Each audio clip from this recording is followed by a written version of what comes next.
Rain slashed across the steel body of the chopper, thunder rumbling like artillery above the ocean. Inside, Captain Naomi Ellis sat cuffed at the wrists, her uniform soaked through, her jaw clenched so tightly it hurt. The men surrounding her, soldiers she once called brothers, refused to look at her. Only their commander met her eyes, a cold flicker of regret mixed with fear. "You saw too much," he muttered over the roar of the rotor. Naomi's pulse hammered. "I saw the truth," she said. The commander's expression hardened. "And that's exactly why this has to happen." The cabin lights flickered as lightning cracked through the clouds. The air smelled of rain and fuel, sharp and suffocating. Naomi's mind replayed the last few weeks, encrypted files she wasn't meant to open, transfer records linking senior officers to arms dealers, her request for an internal audit mysteriously erased. She had uncovered rot in the very command she'd sworn to serve. "Do you even know who you're protecting?" She shouted over the wind. The commander stepped closer, his face ghost-white in the flash of lightning. "Protecting? No, Captain. We're surviving." The latch on the side door released with a metallic screech. The sky exploded in, rain whipping across her face. The soldiers tensed, avoiding her gaze as if afraid she'd haunt them. "Don't do this," Naomi said quietly. "You'll regret it for the rest of your lives." The commander hesitated for half a second, then shoved her. The wind swallowed her scream. The helicopter's red beacon spun above her like a dying star as gravity pulled her into the storm. For one suspended heartbeat, time stopped. Her reflection shimmered in every drop of rain, 1,000 tiny mirrors showing her life's fragments. Her father's proud smile, her squad saluting, the flight badge she'd earned at 19. Then the fall resumed. Naomi tucked her legs and twisted her body, the instinct of a pilot overriding panic. She could feel the air pressure shift against her shoulders. Every cell in her body screamed for survival. She was falling fast, but she wasn't done yet. The ocean below glimmered in flashes of lightning, cold, merciless, endless. The cuffs cut into her wrists, warm blood mixing with rain. But she didn't stop fighting. "They think I'm finished," she thought as the roar of the sea grew louder, her eyes locked on the dark horizon, the storm reflecting in them like fire. "All they did," she whispered through the rush of air, "was set me free." The next second, the world vanished into a wall of water. The sea exploded beneath her like glass shattering. Naomi hit the surface hard enough to knock the breath from her lungs, pain bursting through her chest. Salt water rushed in, cold and heavy, pulling her down into the dark. The roar of the helicopter above was gone. All she could hear was the storm and her own pulse thundering in her skull. Her hands, still bound, scraped against her uniform as she fought to reach the surface. The cuffs cut deeper with every movement. Panic clawed at her ribs, whispering that maybe this was how it ended. Not with justice, not with glory, but with silence. Then her training kicked in. She angled her body, forcing her legs to kick upward. The ocean resisted, its waves swallowing the light above her. Her head broke through at last, gasping, coughing up seawater. Lightning flashed across the sky, showing her the endless horizon. No land, no rescue. Just rain and rage. The cuffs glinted in the brief light. She twisted her wrists, searching for anything sharp. The current threw her against a drifting metal crate, the impact nearly knocking her unconscious. But through the pain, she felt something jagged beneath her palm. Gritting her teeth, Naomi hooked the edge of her cuffs onto the sharp corner. The waves rocked her, pushing and pulling. She waited, then used the next swell to yank hard. The steel link snapped open, slicing her wrist but setting her free. She screamed into the wind, half pain, half triumph. Blood mixed with rain and salt, vanishing into the storm. The sea was alive around her, waves rising like walls. Each one slammed her down, but she refused to sink. Her lungs burned, her body shivered, but her mind stayed locked on one thing: survive. She caught the crate again, gripping it with numb fingers. Somewhere in the chaos, she remembered her father's voice, calm and clear. "You don't surrender the sky, even when you're falling." Hours blurred. The storm began to thin into gray morning. Naomi's arms felt like stone, her body drifting between exhaustion and instinct. Then, through the mist, she saw it. A faint glow, small but real. A fishing boat, fighting the same waves that tried to kill her. She gathered the last of her strength, kicking toward the light. The cold bit into her bones, but she kept moving. Every stroke was defiance. Every breath a refusal to die forgotten. When the hull finally loomed close, she grabbed a rope trailing from its side. Her grip almost failed, but she pressed her face against the wet metal, gasping out a whisper. "They thought I'd drown," she said through chattering teeth. "But I'm not done yet." And with the rising sun cutting through the fog, Naomi Ellis climbed back into the world the storm tried to erase. The waves softened as dawn broke, gray light spilling across the endless sea.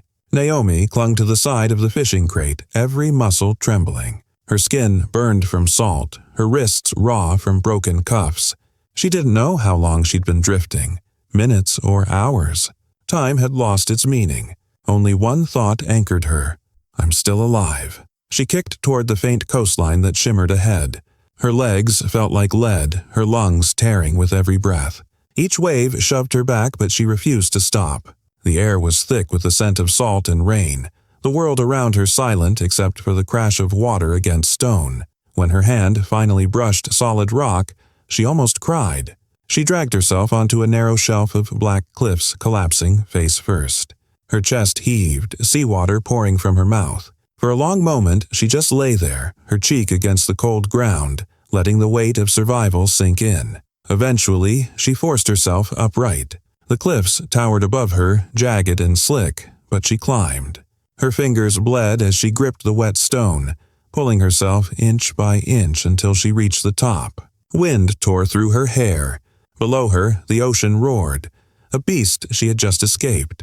A small shack stood a few yards away, half swallowed by fog and time. Its roof sagged, its windows shattered, but it was shelter. Naomi stumbled inside. The air smelled of rust and rot, but she found a first aid kit and an old lantern. Her hands shook as she stitched the gash on her arm using a rusted needle and fishing line. Every stab of pain was a reminder she was still fighting. When she looked in the cracked mirror on the wall, she barely recognized herself. Salt crusted her face, eyes hollow but burning. "You survived," she whispered, voice hoarse. "Now make it mean something." She found scraps, wire, broken tools, and a mirror, and began building a makeshift signal beacon. The storm outside faded into drizzle. Hours passed. Her stomach twisted with hunger, but she didn't care. Her reflection flickered in the lantern's flame, not as a victim, but as a soldier reborn. Then she saw it, through the fog, a small vessel cutting across the waves. Her heart kicked. She grabbed the mirror, flashing the sunlight in short bursts. Once, twice, again. A distant voice shouted from the deck. The ship slowed. She crouched behind the rocks, watching, calculating. Two figures in worn raincoats climbed down into a small lifeboat, paddling closer. Naomi waited until they were just a few yards away, then stepped into view, soaked and steady. "Help me reach the mainland," she said simply. Her voice carried something that made the men pause, not desperation, but command. One of them nodded silently, pulling her aboard. As the lifeboat cut through the surf, Naomi looked back at the cliffs. The storm had cleared. The sky above her was pale and endless. "They tried to bury me," she murmured. "Now I'll show them what resurrection looks like." Naomi's eyes flickered open to the soft hum of an engine. She was wrapped in a rough canvas tarp, the salty air thick with diesel fumes. For a brief moment, she didn't know where she was, only that the rhythm of the sea beneath her was calmer, almost forgiving now. When she sat up, two fishermen stared back at her, cautious but kind. "You're lucky we found you," one said. "The storm nearly tore the coast apart." Naomi nodded weakly. "Just get me to land." The older man hesitated. "You military?" Her gaze hardened. "Not anymore." They didn't ask again. The boat rocked gently, slicing through the fading mist. Naomi stared at the horizon, the dull outline of the mainland beginning to rise from the waves. Each breath she took was a reminder of why she couldn't stop. Somewhere out there, the men who threw her from the sky were still wearing badges and medals. Still free. When they docked at a quiet fishing port, Naomi thanked them with a nod, slipping off the boat before they could ask more. The air smelled of salt and smoke, the streets narrow and wet. She found an old jacket hanging by a pier post, draped it over her soaked uniform, and melted into the crowd. Her body ached with every step, but her mind was sharper than ever. She scanned every face, every alley. She knew her image was already erased from official records. Dead. That gave her an advantage. She ducked into a dim cafe at the edge of the harbor. The owner, an elderly woman, poured her a cup of black coffee without asking questions. Naomi took a seat near the back, her reflection faint in the fogged window. She needed allies. Someone outside the system. Someone who still believed in her. Her mind raced back to Sergeant Lena Kaur, a logistics officer who once helped her smuggle medical supplies past corrupt checkpoints. If anyone could help her rebuild, it was Lena. Naomi tore a page from a damp newspaper and scribbled an encrypted message using a code they'd shared years ago. She handed it to a dock courier. "Deliver this to Lisbon. To L. Kaur." The man looked confused, but the tone of her voice made him nod. As night fell, Naomi found shelter in an abandoned warehouse near the docks.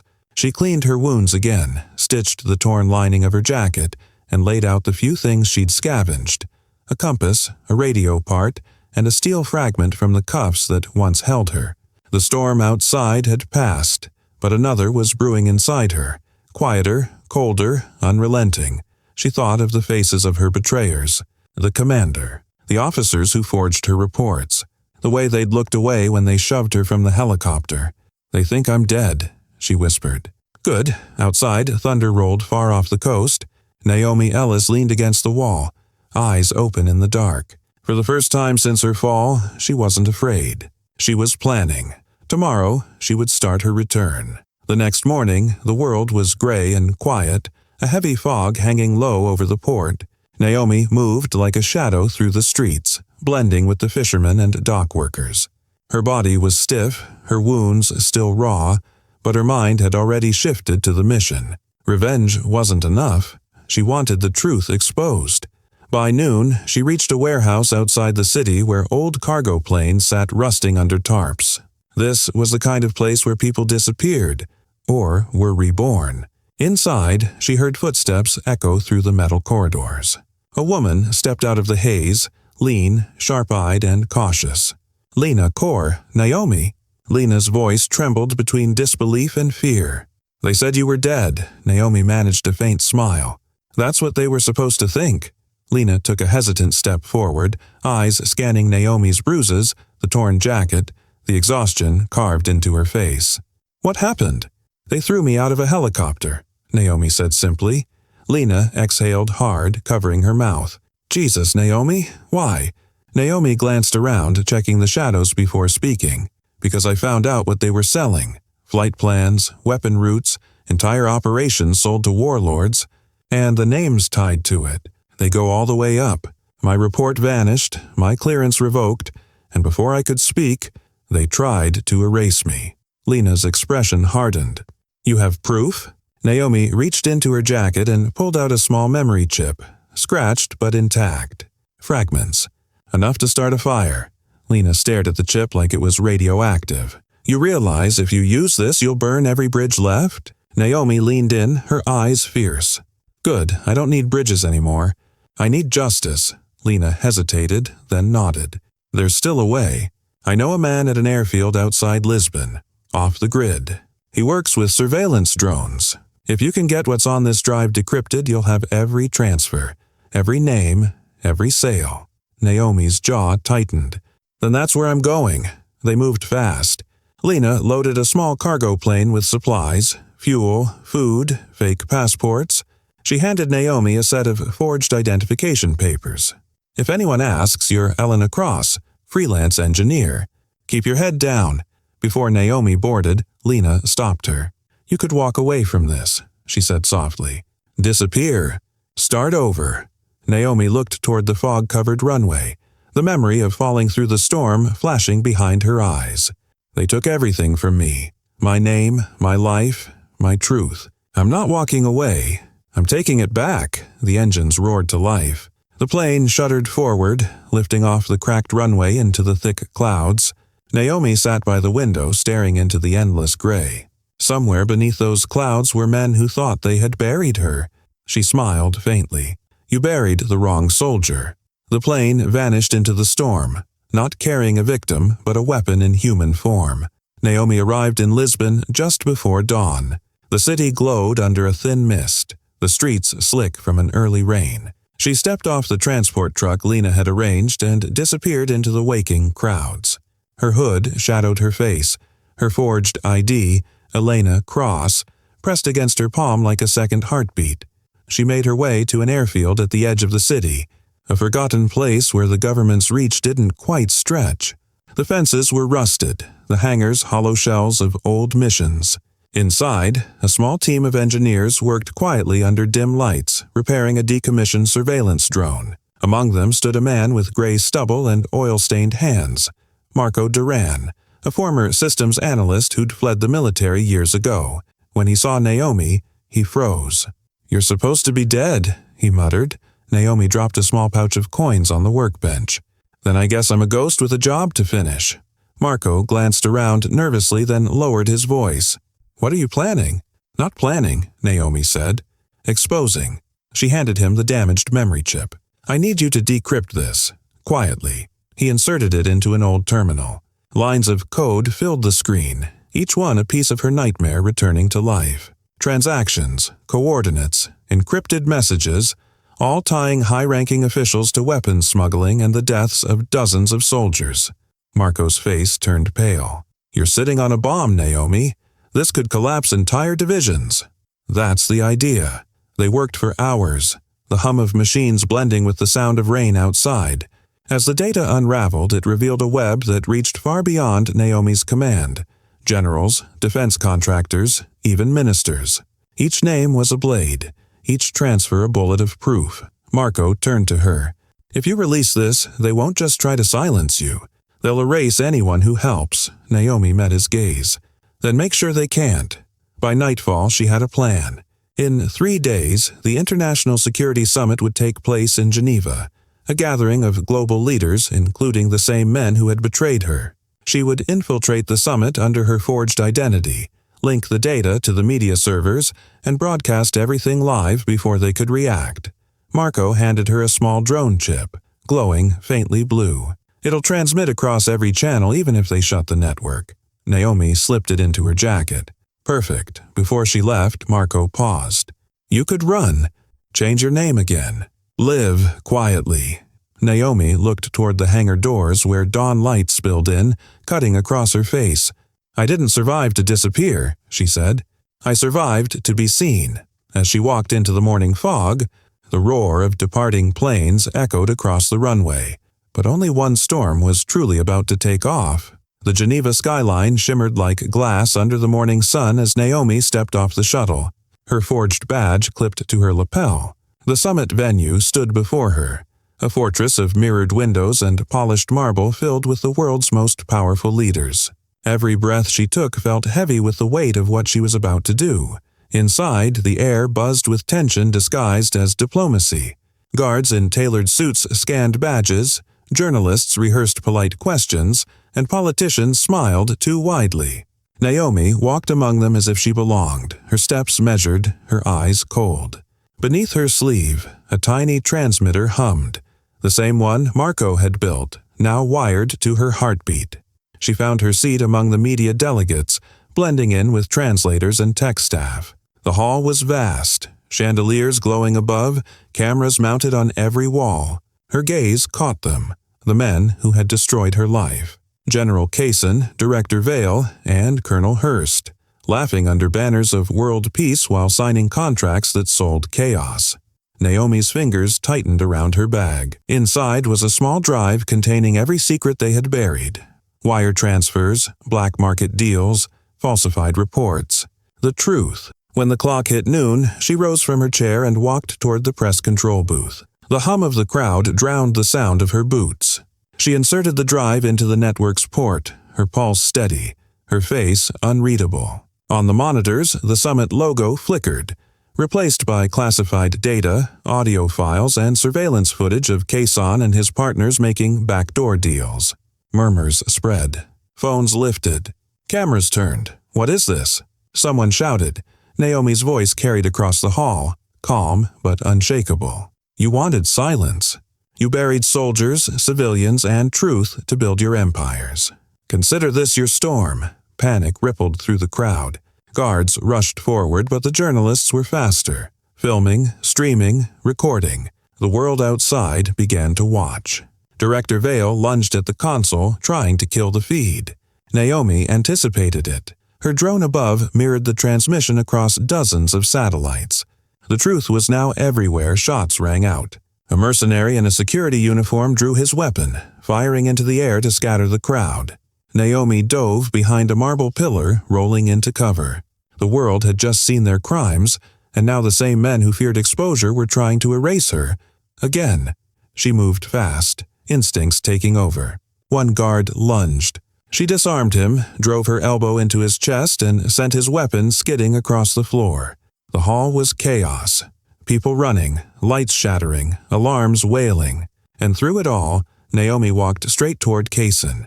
He stood frozen near the balcony, sweat glistening under the harsh lights. "You don't understand," he hissed. "We were protecting the nation." Naomi's eyes burned with cold fury. "No, you were protecting your money." Outside, the drone hovered, its spotlight cutting through the broken ceiling as helicopters approached. Real law enforcement this time. Naomi stepped back, watching as Kaysen dropped his gun and fell to his knees. "You'll stand trial," she said quietly. "The truth will finish what the storm started." As the officers cuffed him and the cameras flashed, Naomi turned toward the shattered glass and the sunlight beyond. Rain began to fall, light, cleansing. She tilted her head back and breathed. For the first time in years, she wasn't falling.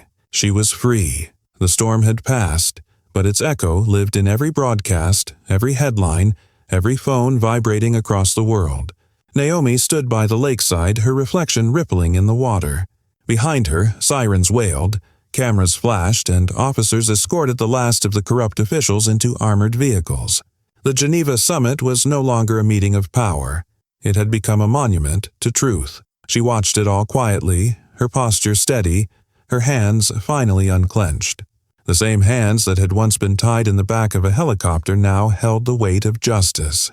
Her earpiece crackled softly, Marco's voice coming through. "It's over, Naomi. You did it. The files are public. Every network's running your story." Naomi smiled faintly, her eyes still fixed on the lake. "It's not my story anymore. It's everyone's." For the first time, she allowed herself to breathe deeply, the air crisp with rain and freedom. She took off the forged badge, tossed it into the water, and watched it sink, a symbol of the false life she'd shed.